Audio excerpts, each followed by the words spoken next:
अस्सलाम वालेकुम नाज़रीन, आप देख रहे हैं न्यूज़ नाइट। मैं हूं डॉक्टर सजाद बुखारी। नाज़रीन, भारत बाज ना आया और हिंदुस्तान अपनी उस रिवायती हटदर्मी और इस खिते में अदम इस्तेहकाम की तमाम तर कोशिशों को बरूए कार लाते हुए अगेन एक मुज़ाकराती अमल और एक डिस्प्यूटेड टेरिटरी के हवाले से भारतीय वज़ीर ख़ारजा एस जयशंकर ने एक स्टेटमेंट दी है।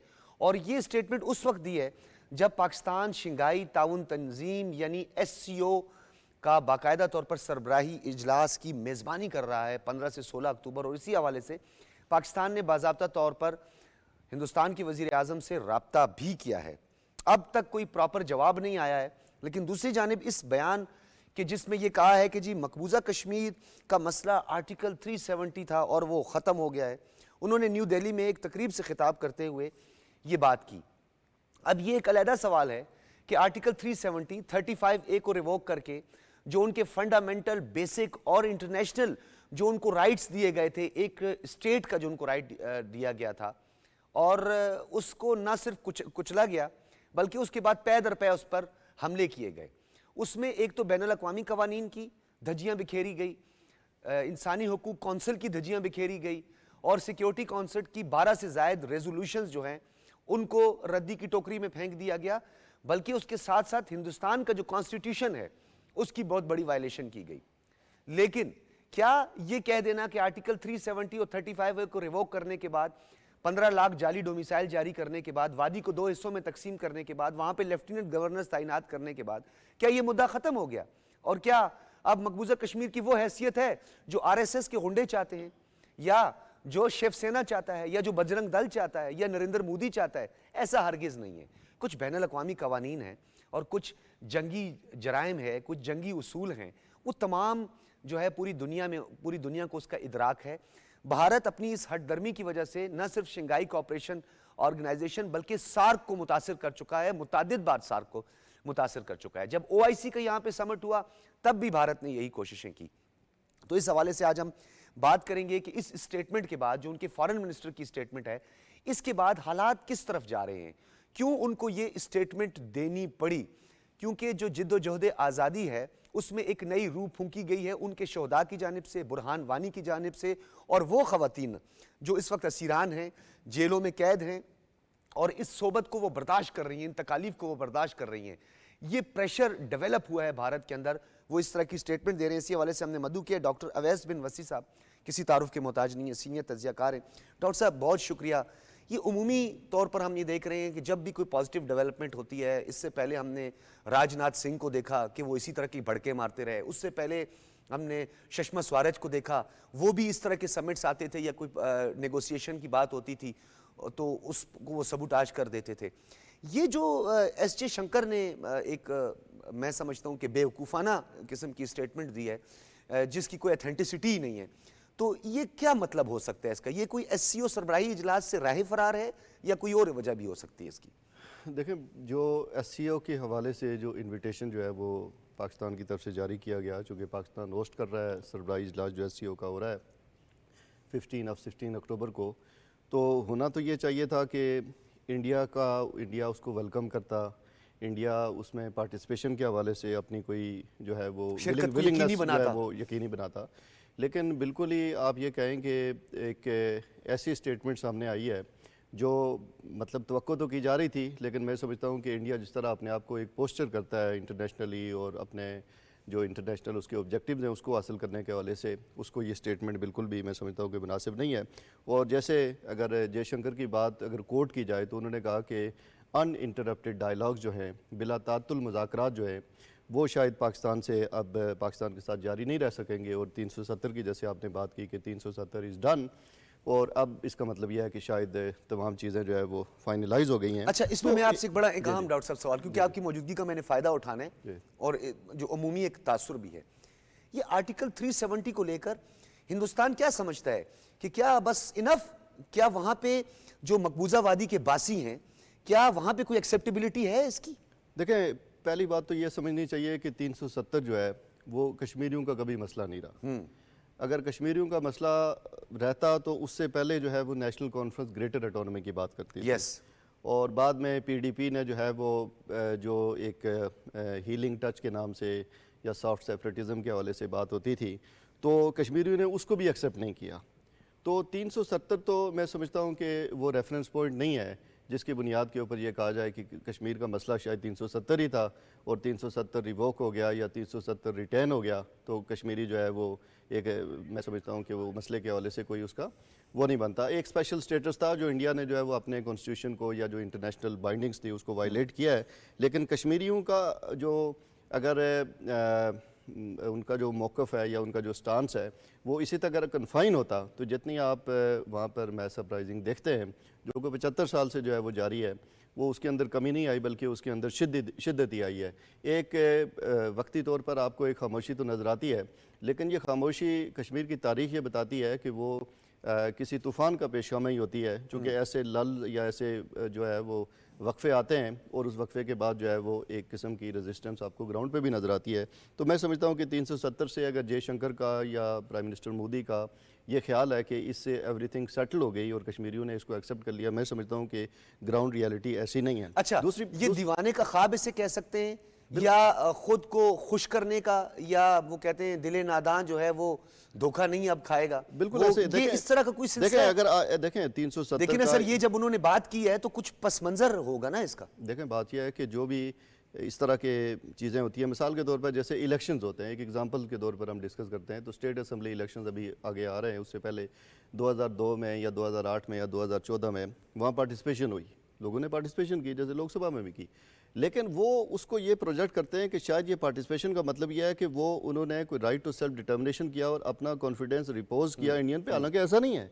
अगर ऐसा होता तो आप देखें कि 2008 में जो उनके जो परसेंटेज उन्होंने काउंट की कि 60% टर्नआउट हो गया और कश्मीरियों की लाइनें जो है वो पोलिंग स्टेशन के ऊपर, अगर वो 60% टर्नआउट ठीक है, वो अगर उसको आप मान भी लेते हैं, लेकिन उसके बाद आप अपराइजिंग देखें ना, अब अमरनाथ के बाद अपराइजिंग देखें कि वो 3 साल जो इंतफादा कश्मीर के अंदर हुई, जो इंडिजिनस जिसको ग्लोबल मीडिया ने कवरेज किया, जिसको बहुत ज़्यादा जो है वो उसकी जो है ना प्रोजेक्शन हुई है, और फिर बुरहान वानी के हवाले से आप देखेंगे कितना कश्मीरी वहाँ तकरीबन 1 मिलियन के, यानी खवातीन हमने पहली दफा देखा कॉलेजेस से निकली, बच्चियां हमारी निकली और वो उस प्रोटेस्ट का हिस्सा बनी और वो बुरहान वानी की जगह ली उन्होंने। तो बिल्कुल ऐसा, तो मैं समझता हूँ कि ये जो डीप रूटेड उनकी रिजेंटमेंट है, ये रिजेंटमेंट किसी भी ऐसी ऑप्शन से मैं समझता हूँ कि वो जो है वो नहीं होगा। दूसरी बात मैं समझता हूँ कि जो जयशंकर की बात है वो बड़ी इंपॉर्टेंट इस हवाले से है कि वो ये कहते हैं कि हम पहले भी उन्होंने कहा, इस स्टेटमेंट में तो नहीं कहा, पहले उन्होंने कहा कि टेररिज्म और डायलॉग साथ नहीं चल सकते। अब बात ये तो पहले से उनका प्रिंसिपली बात यह है कि अगर ठीक है,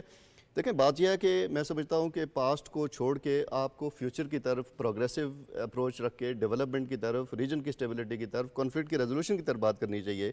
अगर ऐसी बात करेंगे, अगर साहब प्रोग्रेसिव सोच और वो भी हिंदुत्व, ये कैसे पॉसिबल? बिल्कुल डॉक्टर साहब, आप बिल्कुल ये देखें कि अगर ये जैसे यही कह रहे हैं कि अगर ये इकट्ठी नहीं चल सकती है, तो आप ये देखें कि जो है वो शिमला अकॉर्ड हुआ, शिमला अकॉर्ड को वायलेट करके 1984 के अंदर अपनी फौजें जो है वो डिप्लॉयमेंट कर दी, उसकी गलत इंटरप्रिटेशन करके।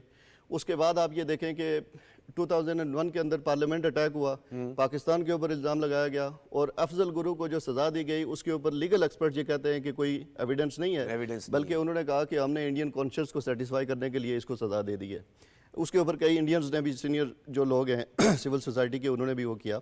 उसके बाद आप देखें कि जो है वो अभी रिसेंटली पुलवामा का एक इंसिडेंट ड्रामा, वो सत्यपाल मलिक जो एंकर था, वो उसकी गुप्ता के साथ जो है वो चैट पकड़ी गई। बिल्कुल, सत्यपाल मलिक जो उनका गवर्नर है, वो खुद ये कहता है कि मैंने जब ये कहा कि ये नेग्लिजेंस के साथ से हुआ, ये लापरवाही से हुआ, और मैंने प्राइम मिनिस्टर से बात की और प्राइम मिनिस्टर ने और अजीत डोवल ने मुझे ये सख्ती से मना किया कि आपने ये बात जो है वो बल्कि अपनी ज़ुबान बंद रखनी है, अगर मैं इसको कोट करूं तो। अब उसकी बेस के ऊपर, यानी उस पुलवामा अटैक की बेस के ऊपर उन्होंने जो है वो इंटरनेशनल बॉर्डर को ब्रीच किया, सोवरेंटी को, टेरिटोरियल इंटीग्रिटी को ब्रीच करते हुए उन्होंने बालाकोट पे अटैक कर लिया। अच्छा, मुझे आपसे, क्योंकि आपकी मौजूदगी में फिर दोहराऊंगा कि आपकी मौजूदगी से मैं फ़ायदा उठाना चाहता हूँ, कुछ सीधा नुकात हैं। मैं वर्ल्ड वाइड इसकी एक्सेप्टेबिलिटी की बात करता हूँ।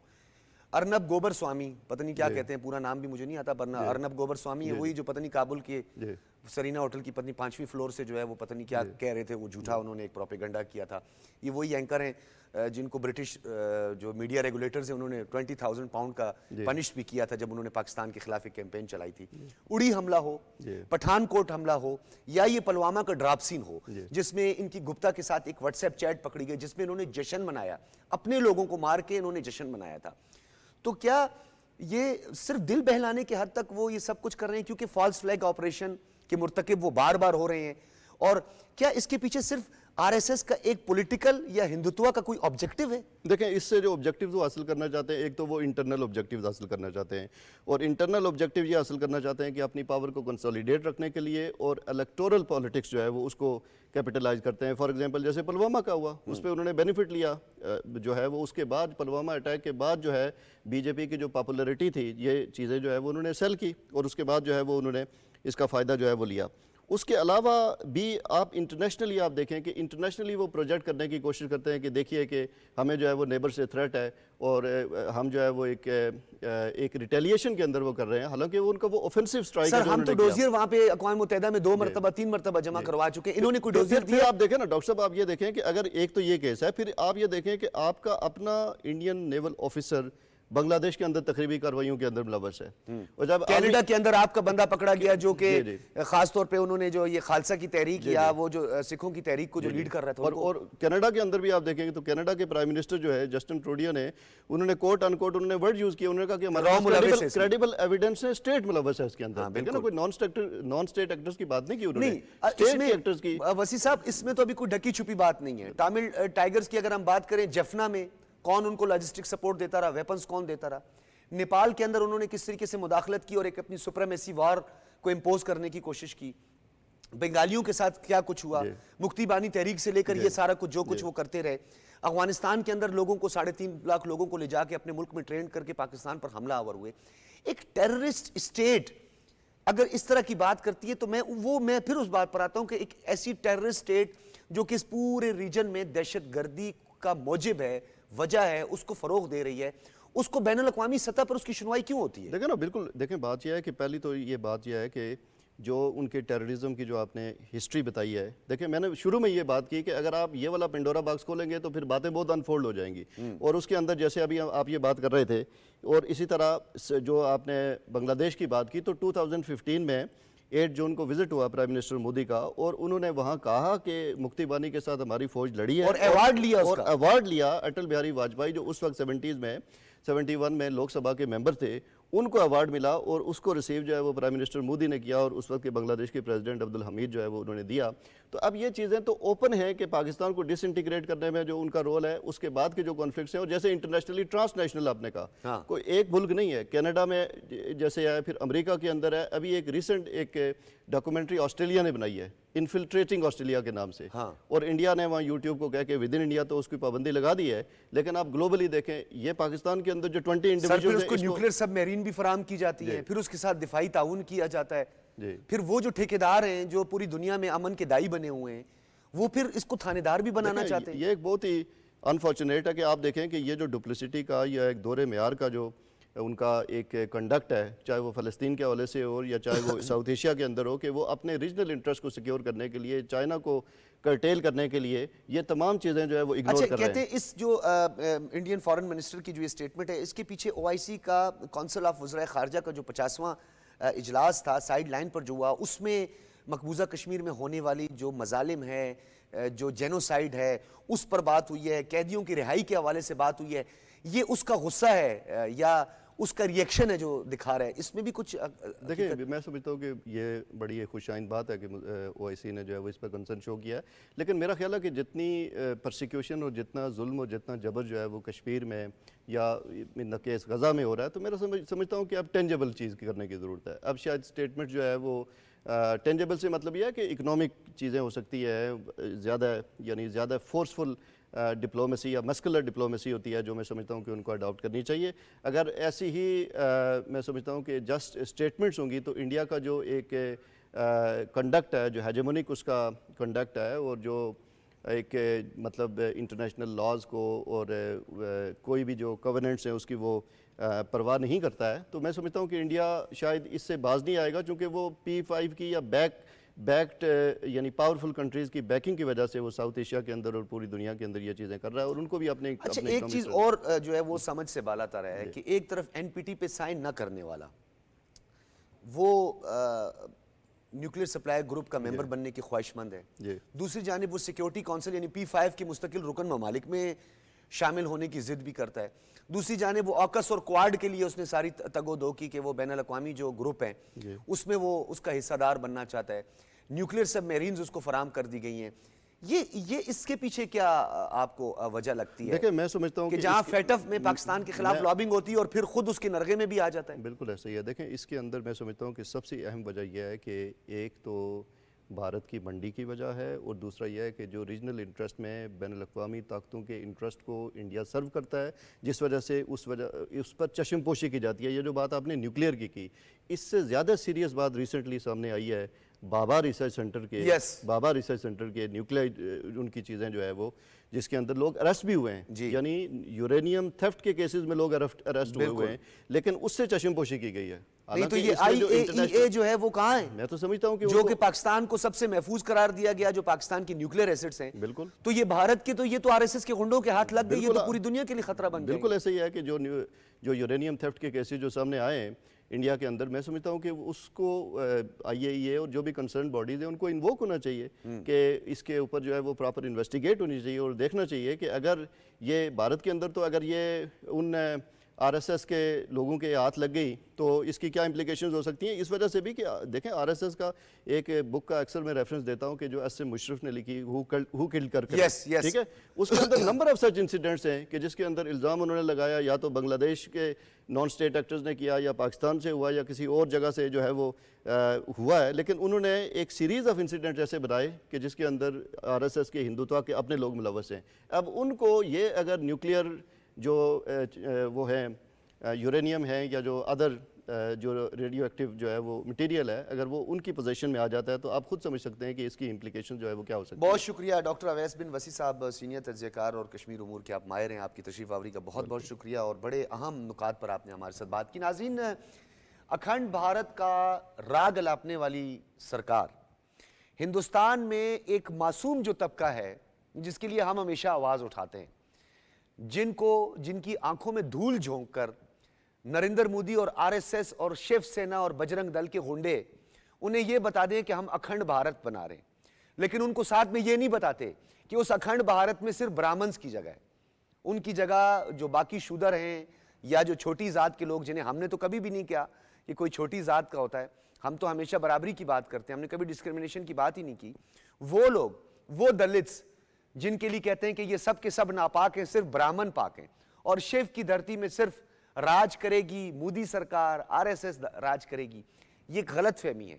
और अगर इसी तरीके से पाकिस्तान बैशिंग और डिसइंफो का सहारा लिया गया, इसी तरीके से फॉल्स फ्लैग ऑपरेशंस किए गए, या अखंड भारत जिसमें अफगानिस्तान को भी साथ में शामिल, अभी दीवाने का ख्वाब है, देखता रहे जितने वो ख्वाब देख सकता है, लेकिन कहीं ऐसा ना हो कि राधा सिर्फ मुंबई में नाचे और हिंदुस्तान हाथ से निकल जाए। वक्त है कि कंट्रोल करें और इस खित्ते में तरक्की, मुआशी इनकलाब में पाकिस्तान का पूरे खित्ते में रीजनल कनेक्टिविटी का हिस्सा बने, और हिंदुस्तान के वासियों का ख्याल रखें जो बेचारे फुटपाथ पर सारी जिंदगी गुजार देते हैं, उनकी जो रोजगार के आपने दावे किए थे उन दावों को पूरा करें। यहां लेंगे एक ब्रेक, और ब्रेक के बाद अपना अगला इंतहाई अहम मौजू है, हमारे साथ रहिए, उस पर बात करेंगे।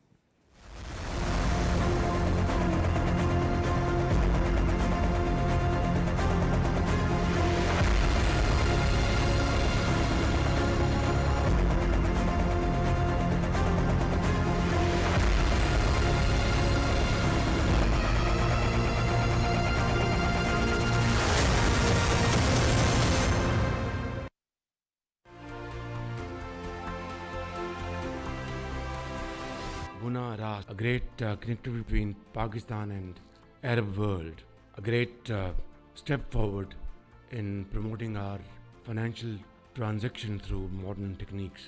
Today our country enters into a new dimension of digital governance by integrating Pakistan into the broader financial ecosystem and formalizing remittance flows.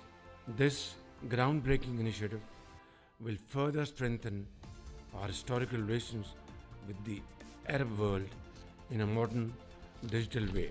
This landmark initiative aims to facilitate our fellow Pakistanis living abroad and ensure that their efforts translate seamlessly as well as timely into support for their families back home in Pakistan. It is Pakistan's first cross-border real-time payment systems, linkage that will make remittances more affordable and accessible. Finally, I would say that let's put our act together. All these reforms have started taking place. There is no magic wand. It's all about hard work, sacrifice, blood and sweat. Pakistan Paindabad.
क्या आप जानते हैं plastic bags आपके माहौल और कुदरती निज़ाम के दुश्मन हैं। हर साल दुनिया भर में 1 ट्रिलियन प्लास्टिक बैग इस्तेमाल होते हैं, जबकि रोज़ाना इस्तेमाल होने वाले बैग्स का वज़न 10 हाथियों, 20 बसों, 950 खाली शिपिंग कंटेनर्स के बराबर होता है। जबकि एक प्लास्टिक बैग को गलने के लिए 100 साल का वक्त दरकार होता है। तो आएं, शॉपिंग प्लास्टिक बैग की बजाय कपड़े के थैले का इस्तेमाल अपनाएं। माहौल को बचाएं, अपने लिए, अपनी आइंदा नस्लों के लिए।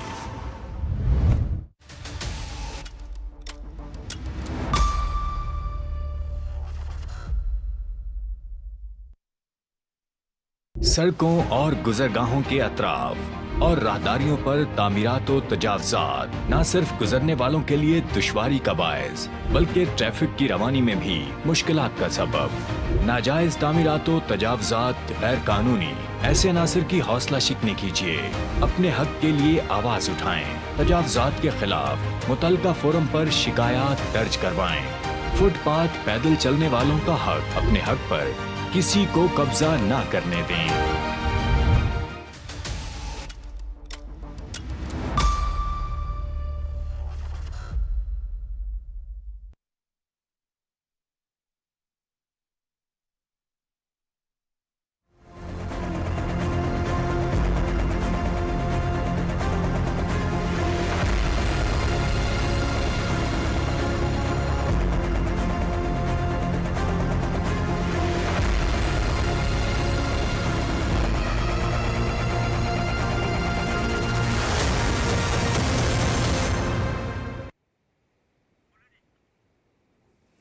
वेलकम बैक नाज़रीन। इंतहाई अफसोसनाक 2023 यानी 7 अक्टूबर मुझे कम से कम ये याद रहता है और मेरे लिए इंतहाई तकलीफ़ दे होता है। एक तो हमारे मुसलमान भाइयों के साथ जो फ़लस्तीन में मज़ालिम ढाए जा रहे हैं, वो एक तकलीफ़ जिस उस कर्ब से उसी साल मैं भी गुज़रा। मेरे वालिद साहब की डेथ हुई उन्हीं दिनों में, और मेरे वालिद साहब का सोहम था जब ये ख़बर अचानक हमारे सामने आई कि गज़ा पर हमला हो गया है और इज़राइली नापाक अफवाज जो है उसने तमाम तरह अपने मनफी हथकंडों का इस्तेमाल करते हुए बच्चों और ख़वातीन को निशाना बनाना शुरू कर दिया है। न सिर्फ गज़ा बल्कि रफ़ा, जहाँ पर पनाह ली उन फ़लस्तीनियों ने जो कि निहत्ते, जिनके लिए पूरी दुनिया और इंसानी हकूक़ के चैम्पियन जो है वो आज खामोश बैठे हुए हैं, उन पर भी बमबारी की। अब उनके पनाहगुज़ीन कैंपों पर भी जो है वो हमले किए जा रहे हैं। उसके साथ साथ जहां वो पनाह लेते हैं और दूसरी जानिब वो एम्बुलेंस, वो रेस्क्यू के काम जो उनको रेस्क्यू करने के लिए आते हैं या मैयतें उठाने के लिए आते हैं, उन पर हमला आवर हो जाते हैं, या वो लोग जो महफूज पनाहगाह की तरफ बढ़ते हैं उन पर हमला कर दिया जाता है। बैनुल अक़वामी कवानीन की धज्जियाँ बिखेरी गई। इंटरनेशनल कोर्ट ऑफ जस्टिस की उस रूलिंग की जो है ना धज्जियाँ बिखेरी गई। अक़वाम मुत्तहिदा का जो क़याम था, जो उसके अग़राज़ व मकासद थे या जो उसकी रेजोल्यूशंस थी, उसकी धज्जियाँ बिखेरी गई। बल्कि एक हटदर्मी दिखाई गई उन ज़ायनिस्ट की जिनका एक उरूज जो है वो 1800 की हिजरी के जो आखिर में जो उरूज हमें नज़र आया। कुछ खामोशी थी और उसके बाद दोबारा से ये मजालिम, यानी मेहमान आज हजीमत और मुसीबत बन गए हैं फ़लस्तीनियों के लिए, इस पर हम बात करेंगे। अब तक 40,600 के करीब निहत्ते, जिसमें सबसे बड़ी तादाद जो है ख़वातीन और बच्चों की है, उन्हें शहीद कर दिया गया है। और 1 लाख के करीब यानी 94,000 का बताया जा रहा है, क्योंकि रिपोर्ट्स भी प्रॉपर नहीं आते हैं। सहाफ़ी भी जो है वो भी निशाने पर हैं, कई सहाफ़ियों को जो है वो शहीद कर दिया गया, मार दिया, कत्ल कर दिया गया। 10,000 के करीब इस वक्त शहरी लापता हैं, जिनको अकूबत खानों में कैद किया हुआ है, उन पर पता नहीं क्या मजालिम ढाए जा रहे हैं। उस पर भी एक बैनुल अक़वामी सतह पर खामोशी हमें नज़र आ रही है। वस्ती ग़ज़ा के नसीरात पर पनागुज़ीन कैंप पर बमबारी से 20 अफराद शहीद हुए हैं। खान यूनिस पर इजरायली फ़ौज के हमले में 3 फ़लस्तीनी शहीद हुए हैं। ये सिलसिला कैसे थमेगा? क्या इसके मुहर्रिकात थे और बैनुल अक़वामी सतह पर इसका कैसे तदारुक और इसको किस तरीके से रोकने की कोशिशें की जा रही हैं? मेरे साथ इस वक्त मौजूद हैं जवाद फैज़ी साहब, किसी तारुफ के मोहताज नहीं हैं, मुल्क के मुमताज़ सहाफ़ी हैं, तज्ज़ियाकार हैं, एंकर पर्सन हैं। बहुत शुक्रिया आपका। और डॉक्टर शाज़िया चीमा ने भी हमें ज्वाइन कर लिया है, बैनुल अक़वामी उमूर की माहिर हैं, आप भी किसी तारुफ की मोहताज नहीं है। डॉक्टर साहब, मैं आपकी तरफ भी आऊँगा। जवाद फैज़ी साहब, ये सितम जो फ़लस्तीनियों पर, ये मजालिम जो फ़लस्तीनियों पर ढाए जा रहे हैं, कई दिहाइयाँ गुजर चुकी हैं, लेकिन बैनुल अक़वामी दुनिया उनको ईस्ट तैमूर, साउथ सूडान के मसाइल हल करने की तरफ तो बड़ी तेज़ी और बड़ी फुर्ती दिखाई जाती है। फ़लस्तीनियों की आवाज़ कौन उठाएगा? देखिए, अगर हम ये देखें ना कि ख़ुद बाहम मुसलमानों के मामलात जो हैं उन ममालिक के, उनको भी ख़राब करने की कोशिश की जाती है। और अफसोस ये है कि हमारे अंदर ही कुछ ऐसे लोग हैं जो इन्हीं की आशीर्वाद से अच्छे भले चलते हुए मामलात को भी ख़राब करना चाहते हैं।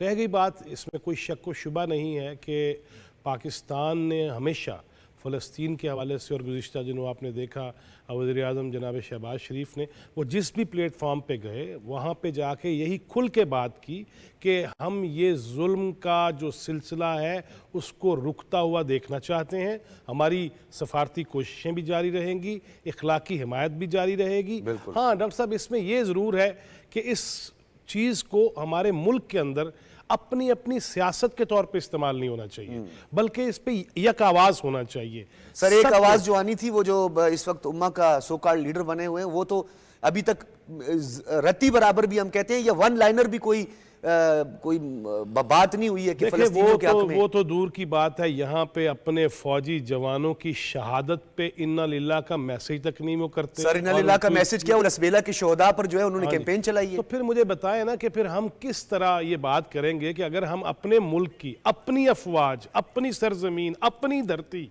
इस धरती माँ के रखवालों के हवाले से हम अफसोस का इजहार नहीं करते, और उसके बाद हम उनसे ये एक्सपेक्ट करें कि वो फ़लस्तीन के लिए कड़ियाँ तो मिल गई ना। जिस मुल्क, अभी आपने कहा इंसानी हुकूक, यहाँ एक शख्स जो आग लगवाए, जो शहदा की तज़हीक करे, तौहीन करे, जो यहाँ पे लोगों को आ जाओ रेड लाइन मैं हूँ, वो तो उसके लिए इंसानी हकूक सबको याद आ जाते हैं, लेकिन ये इंसानी हकूक नजर नहीं आ रहे। कि आपने अभी जो फिगर बताई है, नॉन बाइंडिंग रेजोल्यूशन पास कर दी जाती है। बिल्कुल आप सही कह रहे हैं। अब मुझे बताया ना कि इस पे तो डॉक्टर शाज़िया चीमा ज्यादा बेहतर अंदाज में बात करेंगी कि अगर हम अपने मामलात को, फर्द वाहद को, एक शख्स के मामलात को हम बैनुल अक़वामी प्लेटफॉर्म से ले जाते हैं और मुल्क की बदनामी करवाते हैं, मुल्क के हवाले से करारदादे पास करवाते हैं। आज सेनेटर आजम सवाती साहब ने जो खत उनका सामने आया, जो 2 दिन पहले उन्होंने लिखा है वो ऑक्सफोर्ड यूनिवर्सिटी की इंतजामिया को, उसमें फिर फौज पे तनकीद की है, फिर इंसानी हकूक की बात की है, और लिखा है कि वेस्टर्न एजुकेटेड है हमारा लीडर। जो हमारे प्राइम मिनिस्टर का इस टाइम स्टांस है बैनुल अक़वामी सतह पर, जिस तरीके से उन्होंने मुज़म्मत की है और एक जंगी मुजरिम करार दिया है नेतन्याहू को, इस तरह की कोई स्टेटमेंट जो है हमें अडियाला से या उस सियासी जमात से नजर नहीं आई। डॉक्टर शाज़िया, जिस तरह जवाद फैज़ी साहब ये बात कर रहे हैं, ये बताइएगा कि कहाँ गया वेस्ट बैंक में होने वाले मजालिम को रोकने के दावेदार एंटोनियो गुतेरेस जो है वो मजम्मत करते हैं, हमें समझ आती है। एक नॉन बाइंडिंग रेजोल्यूशन हमें नजर आती है, गो कि वो बाइंडिंग थी, उसे अमेरिका के जो फॉरेन मिनिस्टर हैं और एंटोनी ब्लिंकन भी कहते हैं कि वो कोई बाइंडिंग नहीं है, वो नॉन बाइंडिंग है। इसी तरीके से जब सीज फायर की बात आती है तो कहा जाता है कि नहीं जी, राइट ऑफ प्रोटेक्शन जो है वो नेतन्याहू को, वो भी एक एजाज दे दिया जाता है। ये सिलसिला कब थमेगा, ये मजालिम कब थमेंगे?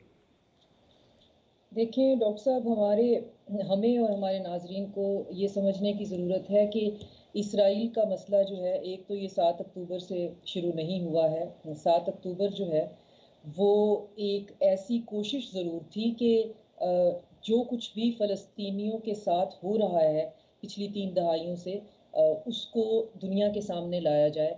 इससे पहले भी वहाँ पे यही कुछ हो रहा है और ये स्टेजेस में हो रहा है, ये ग्रेडेड है।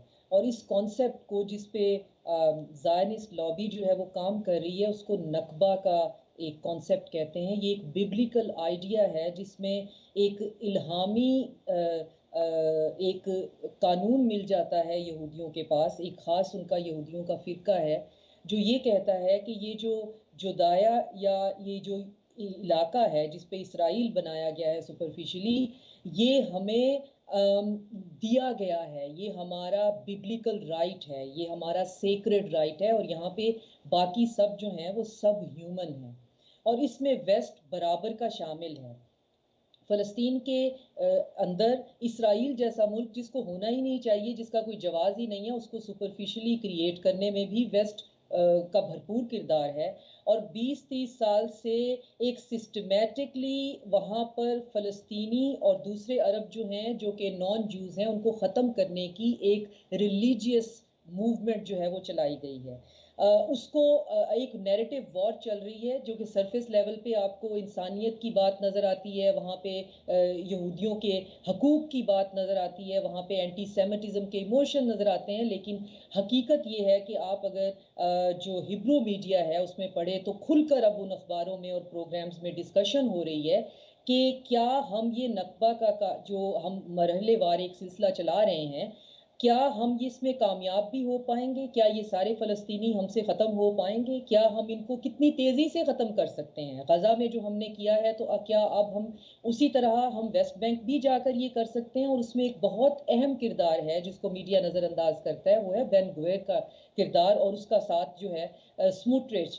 ये दो जो किरदार हैं ये नेतन्याहू के राइट हैंड हैं और ये वहाँ पर फौज में भी इनका बहुत बड़ा किरदार है। ये लॉ इन्फोर्समेंट एजेंसीज को भी कंट्रोल करते हैं और फौज के अंदर इनके अपने फ्रैक्शंस हैं, यानी यूनिफॉर्म्ड फौजी हैं लेकिन वो बेन गुवेर के पे रोल पे हैं या उसकी आइडियोलॉजी को फॉलो करते हैं। डॉक्टर शाजिया, ये तो एक पहलू था, ये बड़ा अहम पहलू था और इस पे बिल्कुल यकीनी तौर पर इस पे बात नहीं होती। हमेशा आपके पास जो है वो बड़े अहम नुकात होते हैं, लेकिन मैं पूछना ये चाहूंगा कि बैक वक्त इतने महाज जो खोल दिए गए नेतन्याहू की जानिब से, क्या ये वेस्ट की सिर्फ सपोर्ट की वजह से है या आप समझती हैं कि ये महाज आखिर उन्होंने खोलने ही थे? वो जो ग्रेटर इजराइल का सो कार्ड उन्होंने जो ख्वाब देखा है और फिर मस्जिद अक्सा पर जो कब्जे की कोशिश है, अब देखिए यमन एक महाज खोल दिया, लबनान दूसरा महाज खोल दिया, ईरान के साथ एक अलहदा टेंशन है, दूसरी जानिब जो है वो हमास, ये इतने सारे महाज खोल के नेतन्याहू क्या करना चाहता है? क्या ये कोई पागलपन है या कोई इंटेंशनली ये सब कुछ हो रहा है, डेलिबरेटली ये सब कुछ हो रहा है, इसके पीछे कोई और फैक्टर भी है? नेतन्याहू वेस्ट की सपोर्ट से ग्रेटर इजराइल बनाना चाहता है और उस प्रोसेस में ये जितने महाज खुल गए हैं ये इनसे कैलकुलेशन का प्रॉब्लम हो गया है। और जो अब बाकायदा ये बात हो रही है कि नेतन्याहू जो है वो इसराइलियों की कब्र खोद रहा है और फ्यूचर में हमें इसराइल नज़र नहीं आता। एक 4 स्टार जनरल ने, इसराइली जनरल ने, हरात जो उनका अखबार है उसके अंदर एक आर्टिकल लिखा है और उसने बहुत सख्त लफ्ज़ इस्तेमाल किए, हम वो अपने स्टेट मीडिया पे नहीं कर सकते। उनका क्रक्स ये है कि नेतन्याहू जो है वो एक ऐसा पागल और जनूनी इंसान है जो ना सिर्फ ये कि एक इसराइल एज अ स्टेट के लिए ख़तरा है बल्कि वो यहूदियत के लिए ख़तरा है और वो इंसानों के लिए ख़तरा है। लिहाजा इस पागल जुनूनी इंसान को, और ये हम नहीं कह रहे हैं, ये एक यहूदी जनरल कह रहा है और ये एक इसराइली अखबार छाप रहा है, वहाँ पे ये बात हो रही है कि ये जो कुछ भी हम कर रहे हैं ये बिल आखिर एक ऐसा गड़ा है जो हमने ही खोदा है और हम ही इसके अंदर गिरने वाले हैं।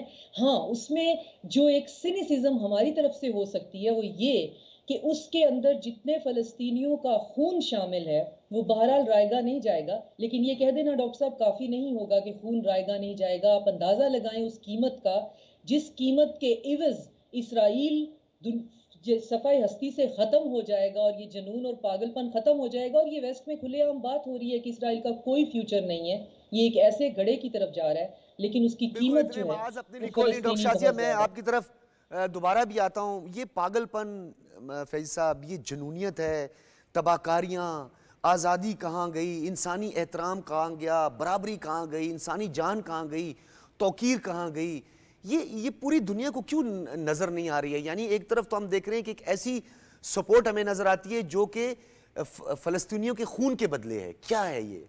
देखिए, आपने जिस तरह खुद ये कहा, डॉक्टर साहब ने बहुत अच्छे अंदाज में ये बयान फरमाया है कि बात ये है कि कुछ मेरी अपनी बेहिस्सी, कुछ मेरा इत्तेफाक से ना रहना, कुछ मेरे अपने, मैं मोहल्ला लेवल पे इख्तलाफात को इतना शदीद कर गया हूँ। देखिए, आप बैनुल अक़वामी प्लेटफार्म पे तब जाके किसी को एहसास दिला सकते हैं आप मुआशी तौर पे मजबूत हों, आप इखलाकी तौर पे मजबूत हों, आप इज्तिमाइयत का जो है वो परचम बुलंद करें। वातसमू बिहब्लिल्लाहि जमीअन वला तफर्रकू, जब ये कहा गया, जब मैं खुद ज़हनी तौर पे किसी की वजह से तकरीबकारी का शिकार हूँ, ज़हनी तकरीबकारी का शिकार हूँ, मैं खुद मुत्तहिद नहीं हो पा रहा, मैं अपने मुल्क के इश्यूज़ पे सबको इकट्ठा नहीं कर पा रहा और मैं यहाँ रखने डालता हूँ तरक्की के रास्ते में, तो फिर मैं किस तरह किसी को ललकार सकता हूँ? लिहाजा सबसे पहले हमें अपनी सफ़ों में इत्तेहाद चाहिए। और फिर अब देखिए ना, इस पे तो कोई करारदाद, इस पे तो कोई ईमेल्स नहीं जा रही, इस पे तो कोई नहीं कह रहा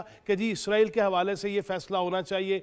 एक और नौजवान भी ऑक्सफोर्ड का इलेक्शन लड़ रहा है जिसने सबसे पहले इसराइल के हक में, इसराइल की मुखालफत और फलस्तीन के हक में सबसे पहले मुहिम चलाई है। उसका नाम कोई नहीं ले रहा। एक मुहिम चलाई जा रही है ना, वहां पे रिश्तेदारी निभाई जा रही है। यहाँ आग लगाने वाले को ये जो है वो यूं महात्मा करके साबित करके पेश किया जा रहा है, ये क्या है? लिहाजा हमें अपने अतवार पे गौर करना होगा, हमें अज खुद पहले खुद ठीक होना होगा। हम जब कुरानी तालीमात पे अमल शुरू कर देंगे सारे मसले हल हो जाएंगे। डॉक्टर साहब ने बिल्कुल दुरुस्त ये कहा है, एक अत खुदादा वैर, जब तक ये इसराइल जो कर रहा है ये अपने ही घड़े में नेस्तो नाबूद होगा इंशाअल्लाह, लेकिन उसके लिए हमें भी तैयारी करनी है। लेकिन फैजी साहब, ये बात समझ में नहीं आ रही, अगर तो वजीर आजम मोहम्मद शहबाज शरीफ मजम्मत करते हैं, ना सिर्फ मजम्मत करते हैं बल्कि वो उसको एक इंसानी हुकूक का मुजरिम करार देते हैं, जंगी जराइम का मुर्तकिब करार देते हैं, नेतन्याहू को कातिल करार देते हैं, बैनुल अक़वामी अदालत में जाके फरीक बन जाते हैं। यहां से एक स्टेटमेंट नहीं आती है।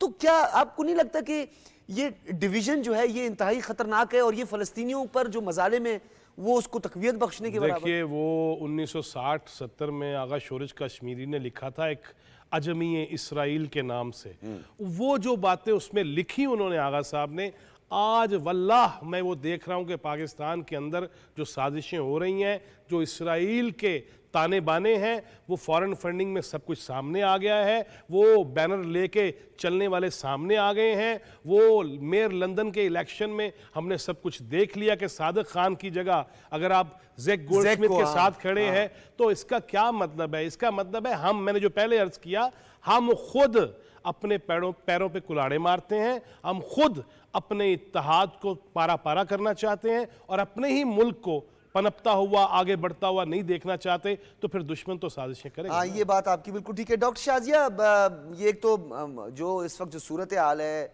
वो अपनी जानिब है, दूसरी जानिब जो पाकिस्तान के इस वक्त दोस्त ममालिक हैं उनके खिलाफ एक महाज खोलने की कोशिश की जाती है। जिस तरह लॉबिस्ट फर्म हायर की गई, उसके इंकशाफात हुए। आज वफाकी वज़ीर इत्तलात व नशरियात अताउल्लाह तारड़ ने कहा है कि डिप्लोमेट जरीदे में चीन के आला सतही वफ्द के दौरा जो था पाकिस्तान के हवाले से, उस पर बेबुनियाद गलत प्रोपेगेंडा किया गया, मनफी प्रोपेगेंडा किया। समाजी राब्ते के प्लेटफॉर्म एक्स पर अपनी पोस्ट में दी डिप्लोमेट जरीदे के शाये होने वाले आर्टिकल पर उन्होंने अपने रद्द अमल का इजहार किया। ये पाक चीन दोस्ती हजम क्यों नहीं हो रही है, क्यों तकलीफ दे रही है? कि चाइना की कंटेनमेंट तो अपनी तरफ है, लेकिन पाकिस्तान के साथ जो उसकी शहद से मीठी, समंदर से गहरी और हिमालय से ऊंची की दोस्ती है, वो क्यों खटकती है, क्यों तकलीफ देती है? चाइना तो इटसेल्फ खटकता है। ये तो जंग ग्लोबल नॉर्थ और ग्लोबल साउथ की है। इसमें चाइना का साथ जो भी देने वाला है, पाकिस्तान के अंदर जो फंडेड अनरेस्ट किया जाता है, टेररिस्ट अटैक्स करवाए जाते हैं, वो सारे के सारे आपको इसी तनाजुर में देखने चाहिए। जहाँ तक इस बात का सवाल है कि नैरेटिव की वॉर जो है वो तो वेस्ट का काम है, वो तो ग्लोबल नॉर्थ का काम है कि आप जो कुछ भी हो रहा है आप उसको अपनी एक प्लान्ड और सिंडिकेटेड और एक ऐसे कोलैबोरेटेड तरीके से उसका प्रोपेगेंडा करेंगे। मगर मसला ये है कि एक वक्त होता है, सोसाइटी रीबूट का टाइम आ गया है, अब वो प्रोपेगेंडा बिकता नहीं है। आपने बहुत बेचने की कोशिश की, यूक्रेन का क्या बिक गया? यूक्रेन जो है वो वेस्ट की प्रॉक्सी वॉर थी। यूक्रेन की शिकस्त हमें तो दीवार पे लिखी हुई नजर आ रही है, आपको नहीं आ रही तो चंद वक्तों में नजर आ जाएगी। फलस्तीन का प्रोपेगेंडा आपने कर लिया तो क्या दुनिया को पता नहीं चला कि वहां पे क्या हो रहा है? वहां पे एक एक्टिव जेनोसाइड डेवलपमेंट है जिसके आप बाकायदा स्टेक होल्डर भी हैं, आप उसमें कंप्लिस भी हैं, आप उसके पार्टनर भी हैं, और आप बहुत जेनोसाइड फ्रेंडली हैं। आपको कोई फ़र्क ही नहीं पड़ता कि इंसानों को मार दिया जाए। तो क्या प्रोपेगेंडा करने से पाकिस्तान और चीन की दोस्ती पे कोई फ़र्क पड़ जाएगा या चीन की तरक्की पे कोई फ़र्क पड़ जाएगा? आप इधर एक तरफ से प्रोपेगेंडा करवाते हैं, दूसरी तरफ से जेक साल्वन जो है वो चाइना का दौरा कर रहा होता है, और वहाँ पे बहुत अच्छी एक वेस्टर्न जो है वो एनालिस्ट बात कर रहे थे, मैं उनका प्रोग्राम देख रही थी, तो उन्होंने कहा कि क्या आप इस दौरे के बारे में कहेंगे जेक साल्वन के? तो उसने कहा कि असल में चाइना के अंदर डिप्लोमेटिकली मिडल फिंगर दिखाने की कोई ट्रांसलेशन नहीं है, अगर होती तो वो ज़रूर दिखाते। बस उन्होंने यही कहा है कि जो कुछ भी है बहुत डिस्गस्टिंग है और ग्रॉस है, और आप अब अपने टेन्योर के आखिरी टाइम में मेरे पास क्या करने के लिए आ गए हैं और क्यों आ गए हैं। तो हम तो नॉन डिप्लोमेटिकली यही इसको इन्फर कर सकते हैं। बाकी ये सब कुछ आपके सामने, और हमें इन चीज़ों की बिल्कुल परवाह नहीं करनी चाहिए। हमें हर चीज़ के ताने बाने, डॉक्टर साहब आपको पता है मैं तो 5 साल हो गए मुझे ये लिखते हुए कि जिस शख्स का अभी जिक्र हो रहा है, उस अनार्किस्ट का, उस कल्ट लीडर का, उसके ताने बाने भी यहीं से होते हैं। वो भी वहां से ही अपॉइंट किया गया था, उसके आने का मकसद भी चाइना के साथ में और हमारे आप कनेक्शन मुताबिक खत्म शोज में इस करना चीज था। का जिक्र कर चुके हैं। बिल्कुल, खैर देर आए आज ये दुरुस्त आए, बातें जुबान इदराक पे अब हो आम गया हैं, लोगों तो को काफी कोई हद बात तक। नहीं। हम तो ये बातें करके दार पे चढ़े हुए लोग हैं डॉक्टर साहब। हम तो ये कहते हैं कि ये ताने बाने वहीं से मिलते हैं, ये डॉक्टर टेररिस्ट शाजिया वहीं से बहुत आते शुक्रिया, हैं। इस पर हम फिर मजीद तफसीलन बात करेंगे। मुतादिद बार हम इस पे बात कर चुके हैं, आपका बहुत बहुत शुक्रिया। उस कल्ट लीडरशिप का जो आपने जिक्र किया, फैज साहब मुतादिद बार हम इस पे बात कर चुके हैं, लेकिन अपने नाज़रीन को भी बताते चले, लेफ्टिनेंट कर्नल खालिद अमीर और उनके 3 दीगर रिश्तेदारों की महफूज और गैर मशरूत रिहाई जो है वो सामने आई है। ISPR के मुताबिक रिहाई कबायली माहिदीन और मुकामी मोअज़्ज़िज़ीन के किरदार की वजह से हुई है। तमाम मग़वी बाहिफाजत घर वापस पहुँच गए हैं, ये ISPR का कहना है। ये लेटेस्ट था जो हमने चाहा कि आपको अपडेट करें। जी फैज साहब, ये जो कबायली माहिदीन, मोतबरीन, मोअज़्ज़िज़ीन का हमेशा से जो किरदार रहा है हमारे जो ट्राइबल सोसाइटी है उसमें भी रहा है, और अब हम, क्योंकि मेरा ताल्लुक बलूचिस्तान से, मैं ये जो अभी रिसेंट बलूचिस्तान के हवाले से बात हुई, तो हमारी भी तजावीज़ थी कि कबायली माहिदीन जो हैं वो ट्राइबल सोसाइटी के अंदर बहुत एग्जिस्ट करते हैं, तो उनकी with the help of the tribal chiefs हम जो है आगे बढ़ सकते हैं। देखें, ये अमायदीन पहले दिन से पाकिस्तान को मजबूत करने की कोशिश करते हैं, लेकिन अफसोस ये है कि वो जो ख़ास जहन बना दिया जाता है, कभी बलूचिस्तान के हुकूक के नाम पे, कभी नाइंसाफ़ियों के नाम पे, कभी KPK में चले जाए तो वहाँ जो आबादकारियाँ की गई दहशत गर्दों की, वो जहन परागंदा ज़रूर करते हैं। लेकिन दरअसल जो आपने ये फरमाया कि वो लोग पाकिस्तान से मोहब्बत करने वाले, शायद मुझसे ज़्यादा मोहब्बत करते हैं। बिल्कुल, उन्होंने बड़ी शहादतें दी हैं, उन्होंने बड़ी कुर्बानियाँ दी हैं, उन्होंने दहशत गर्दी में अपने बड़े प्यारे प्यारे लाल खोए हैं, बिल्कुल। उन्होंने अपनी ख़वातीन को खुद अपने हाथों से दफनाया है। डिस्पर्स पर्सन्स की बात हम करें या हम कबायली जो सवात के अंदर जो सब कुछ हुआ, फिर वो एक सवात मॉडल जो है उसे अडॉप्ट करने की भी जरूरत है। हमारे लिए इंस्पायरेशन है कि हमने किस तरह उनकी मदद से काम। ये सबको करना पड़ेगा। डॉक्टर साहब, मैं एक बात ज़रूर कहूँगा, ये जो आपने CPEC के हवाले से बात की, ये डिप्लोमेट के हवाले से बरादर मताउल्ला तारड़ साहब ने बड़ा बरवक्तली और बहुत बड़ा अच्छा टाइमली उन्होंने जो उसको रद्द किया है ना। देखिए, आप और मैं गवादर भी जा चुके, प्रोग्राम्स भी कर चुके। बिल्कुल। CPEC के हवाले से सबसे पहले प्रोग्राम मैंने किए।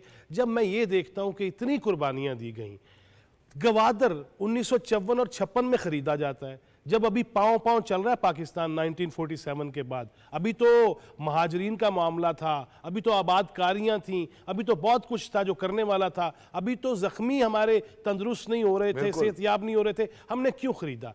तब से साजिशें हैं, अब तक जारी हैं, और उसमें कड़ियां मिला लीजिए। जब चाइनीज प्रेसिडेंट ने आना था, ये दीवार के उस पार एक सवाल में आपसे एक सवाल बनता है फैज साहब, ये क्योंकि आपकी मैं मौजूदगी का फायदा उठाता हूं, आप टू द पॉइंट बात करते हैं और आप हालात को समझते हैं।